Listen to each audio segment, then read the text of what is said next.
Haiti is situated in an area where the tectonic plates of North America and the Caribbean collide, along a transformed plate boundary. These plates slide horizontally past each other at a rate of approximately 4 centimeters per year. Despite the Dominican Republic being considered geographically privileged in some aspects, such as its climate, it shares a disadvantage with its neighbor, Haiti. Both countries are located on the northern edge of the Caribbean tectonic plate, near the Milwaukee Trench and the Enriquillo Fault, which is one of the most active and hazardous fault lines in the world. Today, we'll take you on an extraordinary walk beyond the ordinary, where we will explore the most devastating natural disasters that Haiti has endured. It's a country known as the land of natural disasters and resilience. It has been over 180 years since the earthquake that devastated Santiago. The earthquake of July 5, 1842 was a significant seismic event that affected the city of Cap-Haïtien in northern Haiti. Although information about this earthquake is limited and often not as extensively documented as more recent events, it was felt across a wide area, including southern Cuba, Jamaica, Puerto Rico, and the Antilles. While the exact magnitude of the earthquake is not clearly recorded in modern sources due to the lack of precision in seismology at the time, it is estimated to have had a magnitude of around 8.1 to 8.3, classifying it as a very powerful earthquake. This earthquake also triggered a destructive tsunami. The wave heights reached 4.6 meters in Port-au-Prince, and along much of the northern coast of the island, sea levels rose by about 2 meters due to the tsunami. Historical accounts suggest that the earthquake lasted for approximately 1 minute and 30 seconds, ample time to cause the devastation that occurred.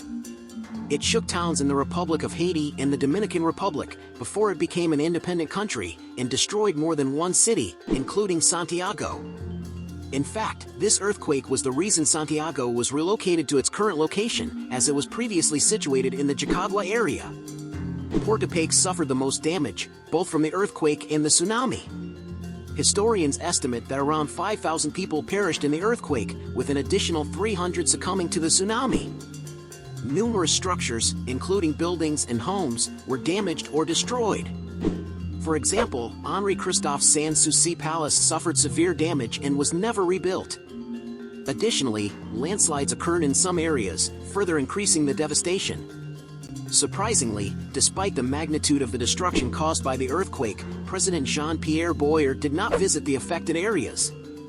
This lack of action by the country's leader was interpreted by the population and the opposition as negligence and indifference to the needs and suffering of those affected by the natural disaster. The chaos and growing dissatisfaction in the country due to Boyer's post-earthquake management provided an opportunity for opposing groups to unite and form alliances. In this case, allies of Juan Pablo Duarte, a prominent leader in the independence of the Dominican Republic at the time, joined with other groups who also opposed Boyer. This period in history brought about significant social issues of the time. It's a very interesting but extensive topic. Let us know in the comments if you'd like us to make a video about it. With little warning, on August 4, 1946, the following catastrophe occurred, the largest earthquake in the instrumental seismic history of the country, with a calculated magnitude of 8.1. The 1946 earthquake in Haiti generated a devastating tsunami that particularly affected the population of Matanza. Giant waves over 9 feet high penetrated 2 kilometers inland, destroying most of the 300 wooden houses in the area. Bridges collapsed in the towns of Cabrera, Managua, and Sanchez, leaving them isolated. It is estimated that over 1,000 people lost their lives in the disaster, and the Navy struggled to recover bodies amidst continuous aftershocks. An additional phenomenon was observed in the sea accompanying the earthquake, according to William C. Chisholm, captain of the Cuban ship Camco. While passing through the area, he described it as a shiny layer similar to oil. This earthquake, considered one of the strongest in the last century, was followed by more than 1,000 events in approximately 2 months, creating fear among the population who were reluctant to enter their homes and sought refuge in churches and shelters. On September 23, 1887, a terrible earthquake shook the island of Haiti, causing significant damage to several cities. The hardest hit areas were Cap-Haïtien, Port-au-Prince, and Mont-Saint-Nicolas, where the destruction was almost total. Port-au-Prince and Gonaïves also suffered damage, though not as severe.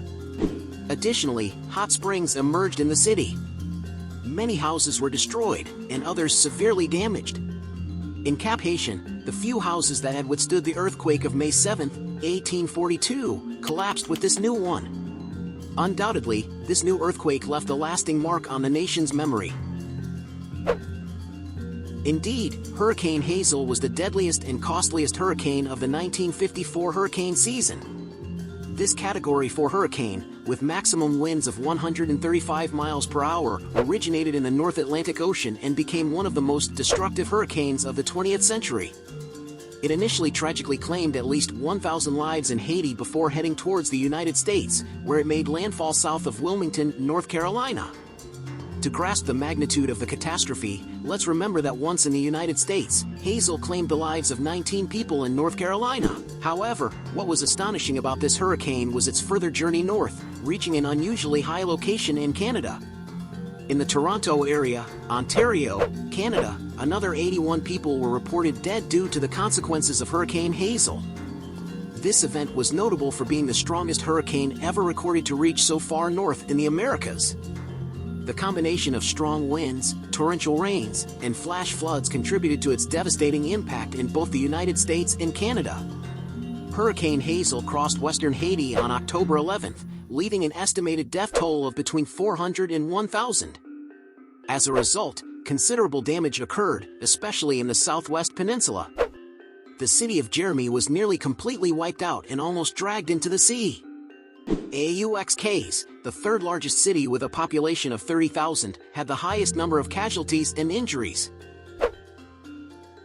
The 2010 earthquake in Haiti was one of the most devastating seismic events in human history.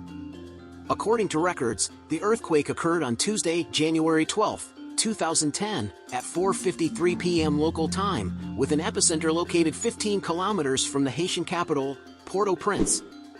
The U.S. Geological Survey reported that the earthquake had a magnitude of 7.0 and occurred at a depth of 10 kilometers. Additionally, a series of aftershocks occurred, with the strongest being magnitudes 5.9, 5.5, and 5.1. A tsunami threat in the area was ruled out, but unfortunately, hours later, a minimal tsunami was recorded, causing the deaths of 4 people. This earthquake was the strongest recorded in the area since the one in 1770 and had repercussions beyond Haiti's borders. It was felt in nearby countries such as Cuba, Jamaica, and the Dominican Republic, where it generated fear and precautionary evacuations. The effects in Haiti, the poorest country in the Americas at the time, were devastating.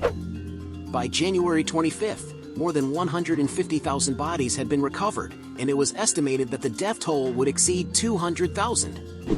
The definitive figures on the affected were released on January 12, 2011, the first anniversary of the earthquake, when Prime Minister Jean-Max Bellerive reported that the earthquake had claimed the lives of 316,000 people, injured another 350,000, and left over 1.5 million people homeless.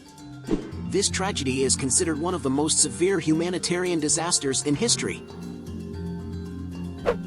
Hurricane Matthew was the first Category 5 Atlantic storm since Hurricane Felix in 2007, and it struck Haiti on October 4, 2016, as a Category 4 hurricane with torrential rains, massive storm surges, and winds of up to 145 miles per hour. The number of casualties and damage reports quickly escalated in the days following its landfall. It caused severe flooding, landslides, and housing damage. Many communities were cut off and experienced a grave humanitarian crisis, characterizing Hurricane Matthew as the most significant humanitarian emergency in Haiti since the 2010 earthquake. The United Nations Office for the Coordination of Humanitarian Affairs estimated that approximately 2.1 million people were affected by Hurricane Matthew in Haiti. Out of this number, around 1.4 million people required urgent humanitarian assistance. The scope of the crisis was extensive and diverse. In addition to immediate needs for shelter, food, clean water, and basic household items, the Haitian population faced a severe food security crisis. The hurricane destroyed farmlands, seeds, and irrigation systems in the southern region of Haiti, historically known as the country's breadbasket. This agricultural loss had a significant impact on people's ability to access food and further exacerbated the humanitarian situation in the country. With heavy rains, though diminishing in strength, the storm also battered the Bahamas and the eastern coast of the United States, where more than 40 people died, and the damages were estimated at over $10 billion. It occurred on August 14, 2021, with a magnitude of 7.2.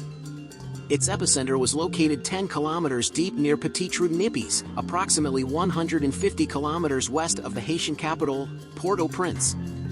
At least 136,800 buildings were damaged or destroyed, with 2,248 confirmed deaths, 329 people missing, and 12,763 injured.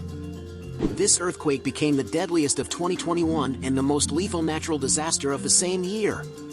In fact, it was classified as the worst disaster to hit Haiti since the 2010 earthquake. But the magnitude of the tragedy was even greater. UNICEF estimated that more than 500,000 children were directly affected by this disaster. The United States Agency for International Development, USAID, played a crucial role in responding to the devastating earthquake in Haiti. They provided a total of $32 million in foreign aid to support reconstruction efforts after the disaster. This financial assistance was directed to help Haiti recover from the severe consequences of the earthquake. The city of Les Cayes, the third largest in Haiti, was closest to the earthquake's epicenter. The city suffered extensive damage, including many collapsed homes, places of worship, and commercial buildings. According to the Haitian Civil Protection Agency, at least 37,000 or more homes were destroyed, and another 46,000 were damaged as of August 16th. Haitian Prime Minister Ariel Henry declared a state of emergency due to the high number of casualties and severe damage. At least 2,189 people died in the devastating earthquake, making it one of the deadliest disasters since the 2018 Sulawesi earthquake, which resulted in between 4,000 and 5,000 casualties, primarily due to a tsunami. With Haiti's history as a land of natural disasters, transformed into a reminder of the resilience and perseverance of the Haitian people in the face of overwhelming adversity, we've reached the end of our extraordinary walk today. If you enjoyed it, please give us a like and subscribe to the channel. Until the next ride.